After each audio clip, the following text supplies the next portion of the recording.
இடத்துல அப்ப அந்த திருமால் பெருமையில ஒரு ஷாட் என்னன்னா, இவர் வந்து பெருமாளா நிற்கிறார், சிவகுமார் வந்து பெருமாளா நிற்கிறார், சிவாஜி கணேசன் சார் அடியாரா நிற்கிறார், பெருமாளுடைய அடியாரா.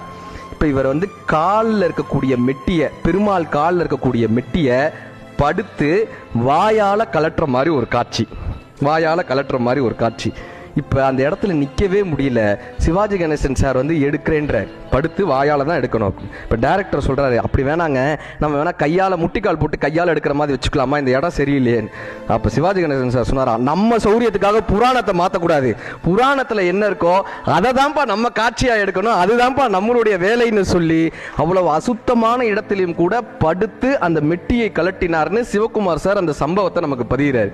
நம்ம வாழ்க்கையில் சில விஷயங்களுக்கு நம்ம சில காம்ப்ரமைஸ் போவோம்ல சார், அது வேலைகளில் மட்டும் அந்த காம்ப்ரமைஸ் போயிடவே கூடாதுன்றதை இந்த மாதிரியான தலைவர்கள் நமக்கு சொல்லி கொடுத்துக்கிட்டே இருக்காங்க.